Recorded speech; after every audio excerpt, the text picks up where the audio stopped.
Hello दोस्तों, नमस्कार। SMKC channel में मैं आप सभी का दिल से बहुत बहुत स्वागत करता हूँ। अगर आपने पहली बार विजिट किया है जरूर चैनल को सब्सक्राइब कर लेना। सब्सक्राइब करने के साथ साथ बेल आइकन को हिट करके ऑल भी जरूर सिलेक्ट करके रख लेना।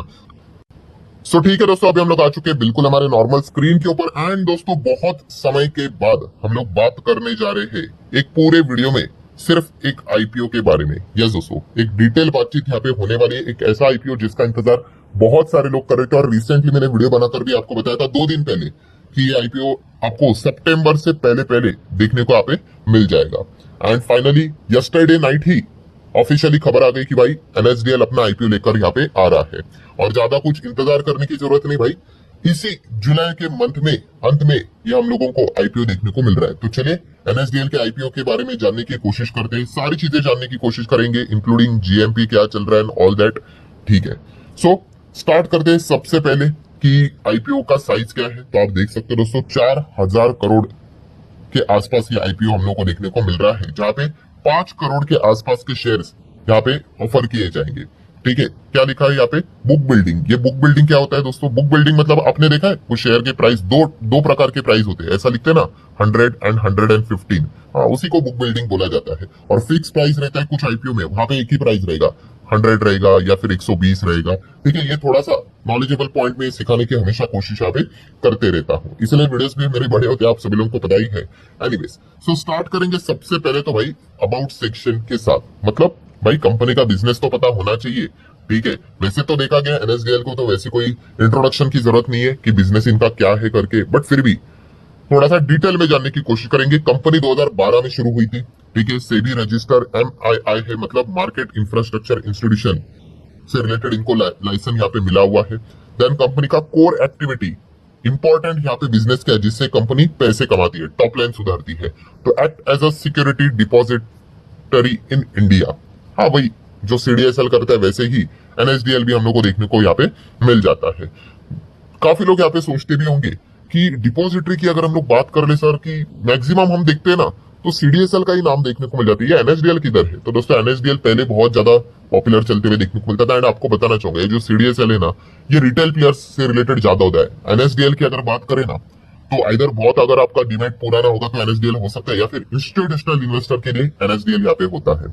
ठीक है, सो इसके ऊपर अगर आपको एक वीडियो चाहिए कि कौन सा, कि भाई एनएसडीएल ठीक है एंड सीडीएसएल, इन दोनों के बिजनेस में अंतर यहाँ पे क्या होता है, तो जस्ट कमेंट सेक्शन में आप चाहो तो बस एनएसडीएल आईपीओ करके लिख देना। ठीक है, अगर ये कमेंट ज्यादा अगर आया एनएसडीएल आईपीओ, ठीक है, वो फिल्टरेशन में आ जाता है। तो मैं इसके ऊपर कल वैसे भी सैटरडे है, बहुत कुछ सैटरडे संडे सीखने की कोशिश करेंगे। तो एनएसडीएल सीडीएसएल के बिजनेस को डिटेल में मैं आप लोगों के सामने रखूंगा कि क्या अंतर है बेसिकली। ठीक है, आप चाहो तो जस्ट कमेंट कर सकते हैं एनएसडीएल आईपीओ करके। चलो आगे बढ़ लेते हैं, कंपनी के बिजनेस को ही जानने की कोशिश करेंगे। आप देख सकते हो, हाँ, इलेक्ट्रॉनिक फॉर्म में रिकॉर्ड रखने की कोशिश करते हैं। देन आप यहाँ पे देख सकते हो कि डीमैटेरियलाइजेशन, वही डीमैट की बात कर ले, ट्रेड सेटलमेंट की यहाँ पे बात कर ले, ठीक है, प्लेजिंग सिक्योरिटी की बात कर ले। ठीक है, वही हम लोग को काम देखने को मिल जाता है जो ऑलरेडी हम लोग को अच्छी तरीके से पता है। देन अगर हम लोग यहाँ पे बात कर ले, कुछ ई वोटिंग से रिलेटेड चीजें देखने को मिल रही है। कैश की अगर बात कर ले, एनडीयू की अगर हम लोग यहाँ पे बात कर ले, इसमें कंपनी का कोर बिजनेस देखने को मिल जाता है। एंड अगर हम लोग यहाँ पे बात करें कंपनी का, यस, फिलहाल का डेटा के एक्टिव डीमैट अकाउंट कितने देखिए इनके पास, 39.45 मिलियन। ठीक है, सो जैसे कि मैंने आपको कहा कि सीडीएसएल के पास तो बहुत ज्यादा देखने को मिल जाता है, बिकॉज वहां पे रिटेल प्लेयर्स है, यहाँ पे आपको ज्यादा इंस्टीट्यूशंस देखने को मिलेंगे। देन रजिस्टर्ड डिपॉजिटरी पार्टिसिपेंट कितने हैं, डीपी की बात कर ले 294। देन इश्यूअर की बात कर ले 33,000 के रेंज में देखने को मिल रहे हैं। एंड अकाउंट होल्डर्स की अगर हम लोग यहाँ पे बात कर ले, ठीक है, 186 कंट्रीज की अगर हम लोग बात कर ले, तो वहां पे इनका मतलब अच्छा खासा बिजनेस हम लोग को सभी जगह पे देखने को यहाँ पे मिल जाता है। सो इनका कॉम्पिटिटिव स्ट्रेंथ क्या है भाई, कि बाकी कंपनीज को एक टक्कर कैसे देते हैं, खास करके आप सीडीएसएल को ही कह दे तो यस, ये हमारे देश का पहला लीडिंग डिपॉजिटरी हम लोग को देखने को मिलता है। ठीक है, तो कुछ एडवांटेजेस यहाँ पे मिल जाते हैं, टेक्नोलॉजी एंड ऑल दैट। ये तो नॉर्मली चीजें कि टेक्नोलॉजी फोकस्ड है, अभी तो सब कुछ ही टेक के हिसाब से चलता है, पहले पेपर वर्क के हिसाब से चलता था। देन अगर देखा गया तो स्टेबल रेवेन्यू देखने को मिलेगा, बिकॉज ज्यादा कॉम्पिटिशन नहीं है, डियोपॉली जैसी चीजें चलती है, तो रेवेन्यू तो यूजुअली फिक्स देखने को मिल जाता है। साइबर सिक्योरिटी, सेफ्टी है, ठीक है, वो सिस्टम अच्छा देते हैं, सारी चीजें वो नॉर्मली यहाँ पे लिखी हुई है, management experience and all that. Then अगर बात करेंगे कंपनी के फाइनेंशियल क्या कहते हैं, यस, ये एक इंपॉर्टेंट चीज है भाई, जो एक लॉन्ग टर्म वाला प्लेयर होता है उसके लिए कंपनी के फाइनेंशियल इंपॉर्टेंट रोल प्ले करते हैं। तो कंपनी का अगर हम टॉप लाइन की अगर बात कर ले, मतलब रेवेन्यू की अगर बात कर ले, तो वो 12% बढ़ा है। एंड प्रॉफिट आफ्टर टैक्स की बात कर ले तो वो 25% हम लोग को बढ़ते हुए देखने को यहाँ पे मिल चुका है। जो प्रीवियस जो डेटा था उस हिसाब से बातें बताई है। अगर आप चाहो तो सालाना डेटा देख सकते हैं 2023, 24 एंड 25 का 12-12 मंथ का डेटा है, जहाँ पे कंपनी के असेट्स देख लो 2000 करोड़, 2200 करोड़, 2900 करोड़। रेवेन्यू की बात कर ले 1000 करोड़ के आसपास, 1300 करोड़, फिर 1500 करोड़, लगातार बढ़ रहे हैं। रेवेन्यू बढ़ रहा है, ये इंडिकेशन देता है कंपनी का प्रॉफिट भी बढ़ रहा है। 234, 275, 340 के आसपास। देन ईबीआईटीडीए देख सकते हो, नेटवर्क देख सकते हो, आरएनएस देख सकते हो। आरएनएस भी बढ़ेगा अगर आपका प्रॉफिट यहाँ पे बढ़ रहा है तो। देन अगर हम लोग बात करेंगे केपीआई की परफॉर्मेंस इंडिकेटर की बात करें, कंपनी का साइज क्या है भाई, मार्केट साइज तो आप देख सकते हैं मार्केट कैपिटलाइजेशन बताया जा रहा है 16,000 करोड़ के आसपास। ठीक है, सो जैसे ये लिस्ट हो जाएगा उसके बाद आपको पता है शेयर का प्राइस ट्रेड होना स्टार्ट होगा, तो मार्केट कैप और भी हम लोग को फ्लक्चुएट होते हुए देखने को मिल जाएगा। देन अगर हम लोग बात करें कंपनी का आरओई क्या चल रहा है 17% के आसपास। आरओसीई की बात कर ले कैपिटल एम्प्लॉयड 22-23% के बीच में देखने को यहाँ पे मिल रहा है। नेक्स्ट अगर हम लोग बात करेंगे तो मार्जिन भी देख सकते हो प्रॉफिट से रिलेटेड 22.35। देन ईबीआईटीडीए मार्जिन की बात करें सिमिलर वे 23-24 के आसपास है। एंड प्राइस टू बुक की अगर बात कर ले 8 टाइम्स के आसपास हम लोग को देखने को यहाँ पे मिल रहा है। ठीक है, देन अगर हम लोग यहाँ पे बात करें भाई तुम आईपीओ लेकर क्यों आ रहे हो, ऑब्जेक्टिव्स तो पता है यहाँ पे होने चाहिए। तो ऑब्जेक्टिव्स की अगर बात करें तो कंपनी ने बोला है कि भाई लिस्ट होने के बेनिफिट जो मिलते हैं वो उठाना चाहेंगे। मतलब क्या है भाई, अगर कंपनी के पास ऑब्जेक्टिव होंगे कि एक्सपांड करना है, कैपेक्स करना है, लोन चुकाना है, ऐसा अगर लिख देते हैं तो समझ में आता है कि भाई फ्रेश इशू होगा, क्योंकि वो पैसा कंपनी के पास जाएगा। जब भी इस प्रकार का रिप्लाई रहता है तो समझ जाना भाई कि ओएफएस ही रहने वाला है। ओएफएस मतलब जो एग्जिस्टिंग शेयर होल्डर है वो अपना माल निकल कर यहाँ पे एग्जिट यहाँ पे ले रहे हैं। ठीक है, तो आगे हम लोग को अभी जब आईपीओ के डिटेल्स पढ़ेंगे तो पता चलेगा। फॉर्मेलिटी कर लेते हैं, आप देख सकते हैं 30 तारीख को ओपन होने वाला है। ठीक है, 1 अगस्त को क्लोज हो जाएगा। 3 दिन का ही यूजुअली विंडो होता है, अगर बीच में सैटरडे संडे आया तो वो एक्सटेंड हो जाएगा। देन अगर हम लोग बात करें तो 2 का ही फेस वैल्यू है। ठीक है, 2 का फेस वैल्यू मतलब भविष्य में अगर कभी स्प्लिट आया तो एक ही बार आप एक्सपेक्ट कर सकते हो। पॉइंट में तो यहाँ पे स्प्लिट अलाउड नहीं होता है। देन प्राइस बैंड 760 और 800 का प्राइस बैंड देखने को मिल रहा है। ठीक है, देन लॉट साइज कितने का है, 18 का एक लॉट साइज देखने को मिला। और ये देखो जैसे आपको बोला था टाइप क्या रहेगा, ओएफएस रहेगा। ठीक है, ये आप जितना मार्केट में ज्यादा रहोगे तो आपको थोड़ा सा ये चीजें पढ़कर ही अंदाजा आ जाता है। ये ऑलरेडी हम लोगों ने शुरुआत में देखा था, 4000 करोड़ का टोटल साइज है और 5 करोड़ के आसपास शेयर्स बेचे जा रहे। अगर आप एम्प्लॉय रहेंगे तो एम्प्लॉय से रिलेटेड आपको अलग से डिस्काउंट भी यहाँ पे मिल जाएगा। बुक बिल्डिंग है, ये ऑलरेडी देख लिया। यस, कंपनी लिस्ट कहाँ पे होगी, बीएससी के ऊपर ही होगी। क्यों एनएससी के ऊपर क्यों नहीं होगी, क्योंकि एनएससी ही इसका कौन है, शेयर होल्डर है। ठीक है, आप सभी लोगों को पता ही है। और जो रूल रहता है आप सभी लोगों को पता ही है, मैंने बहुत बार आपको सिखाया भी है, बट जो नए आते हैं उनको बताना पड़ता है। बीएससी का शेयर मार्केट में है कि नहीं, हाँ बिल्कुल है। क्या आपने देखा है बीएससी को बीएससी के ऊपर ही लिस्ट है करके, नहीं। बीएससी का शेयर आपको किधर मिलेगा, नेशनल स्टॉक एक्सचेंज के ऊपर ही मिलेगा, राइट।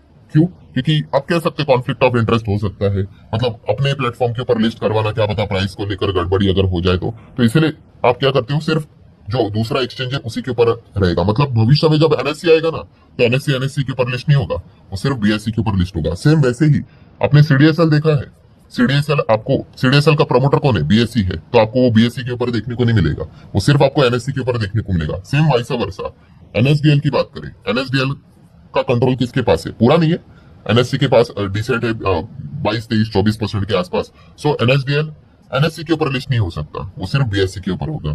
ठीक है, तो यही चीज हम लोग को देखने को मिल जाती है। ध्यान अगर हम लोग बात करें रिजर्वेशन तो आपको यहाँ पे पता ही है 50% क्यूआईबी है। रिटेल के लिए बात करें 35 है, एनआई की बात कर ले तो 15 है। काफी लोग बोलते हैं सर हम नॉन इंस्टीट्यूशनल में भी लगाते हैं, मिलता नहीं है, क्योंकि केवल 15% का ही कोटा रहता है। रिटेल में देखा गया तो 35% रहता है, वहां पे चांसेस है, बट यस वहां पे अगर पोर्शन मिलेगा तो बहुत ही छोटा रहता है, 15,000 के आसपास, आपको पता ही है। देन टाइमलाइन की अगर बात कर ले, टाइम टेबल की बात कर ले, टेंटेटिव है, मतलब इसमें बदलाव भी हो सकता है। सो जैसे कि पता है 30 को ओपन होगा, 1 तारीख को क्लोज होगा। अलॉटमेंट टेंटेटिव लिखा हुआ है 4 को, यूजुअली हमें भी पता है भाई 4 को आता नहीं है, पूरा रात बीत जाता है। फिर 5 को शायद से एकदम लेट नाइट आ जाता है या फिर सुबह सुबह आ जाता है। फिर उसके बाद जिनको भी मिला होगा भाई उनके अकाउंट में 5 तारीख को शेयर क्रेडिट हो जाएंगे, जिनको नहीं मिला रिफंड मिल जाएगा, कभी ऊपर नीचे थोड़ा हो जाता है। और टेंटेटिव लिस्टिंग बोला जा रहा है कि 6 अगस्त को हो जाएगा, यूजुअली हो ही जाता है जो डेट रहती है, बट फिर भी कभी कभी आगे पीछे हो जाता है, तो ये पॉइंट को आप नोट करके चल सकते हो। देन लॉट साइज की बात करें तो अभी हर बच्चे को यहाँ पे पता है भाई 15 का एक रिटेल वाला रहेगा, मैक्सिमम रिटेल 2 के ऊपर नहीं जा सकता। 2 के ऊपर से आप चले गए तो आप एचएनआई कैटेगरी में आ जाते हो, स्मॉल एचएनआई एंड अगर आप स्मॉल HMI में ही रहना चाहते हो तो 10 के नीचे, बिग में चले गए तो 10 के ऊपर, एंड बिग HNI 10 के ऊपर जाते हो, एंड अगर IPO ओवर सब्सक्राइब होता है तो आपको पता है अलॉटमेंट भी मिलेगा, तो 2 लाख का ही आपको अलॉटमेंट यहाँ पे मिल जाता है। देन दोस्तों आ जाते हैं आखिरी पॉइंट के ऊपर, GMP क्या चल रहा है। पहले मैं डिस्क्लेमर दे दूं भाई, ये जो डेटा है ये पब्लिक डोमेन में अवेलेबल है, गूगल करके भी आप देख सकते हो, ये कोई मेरे साइड से डेटा है नहीं। एंड GMP ये कोई आपको गारंटी वारंटी नहीं देता है भाई कि इतने पे ही लिस्ट होगा करके, 20 बता रहे तो 20 पे ही होगा, ऐसे कोई गारंटी नहीं, -20 भी हो सकता है और चाहे तो 40 पे भी लिस्ट हो सकता है। तो ये एक सेंस हमें होना चाहिए। काफी लोग फिर भी कंप्लेंट करते हैं, सर इसका तो GMP किसी कंपनी का पहले तो 50 दिखा रहे थे, जब लिस्ट हो गया तो हमें तो सिर्फ 5% मिला। तो भाई ये शेयर मार्केट ये ऐसा ही चलता है, वो डिस्काउंट पे भी लिस्ट हो सकता है। तो पब्लिक डोमेन में जो डेटा अवेलेबल है, आज का GMP बताया जा रहा है 18.13%। ये फ्लक्चुएट कर सकता है, ऊपर नीचे हो सकता है। कल के दिन की बात करें ये 167 था, मतलब मोर देन 20% के आसपास था। ठीक है, आज के दिन की बात करें 147, मतलब ये देखो 18 के आसपास अभी फिलहाल चल रहा है। तो ये बदलता रहता है। अगेन यहाँ पे कह रहा हूँ, अप्लाई करते जाओगे, क्या पता यहाँ पे और भी चेंज हो जाए और लिस्ट होते होते भी और भी चेंज हो जाए। तो सारे पॉइंट्स आपको अच्छी तरीके से पता है यहाँ पे होने चाहिए। सो ठीक है दोस्तों, जितने इंपॉर्टेंट पॉइंट्स थे वो मैंने आपको बता दिए। अभी आ जाते हैं दोस्तों सबसे आखिरी और सबसे ज्यादा इंपॉर्टेंट पॉइंट, ठीक है, जो मैंने आपको बताया ना कि हिडन पॉइंट है। ठीक है, इसको आपने जरूर नोट करना है। और वो पॉइंट क्या है दोस्तों कि ये जो तारीख है, ये क्या लिखा हुआ है, जुलाई 29 एंड 30, क्या है इसमें? तो दोस्तों ये है FOMC की मीटिंग की डेट। मतलब क्या है, यस 30 तारीख की अगर हम लोग बात करें तो FOMC की मीटिंग का आउटकम हम लोग को देखने को मिलने वाला है। एंड अगर हम लोग बात करें तो आप सभी लोगों को पता ही है ट्रम्प एंड पॉवेल जी का रिश्ता कितना प्यारा हम लोग को देखने को मिल रहा है।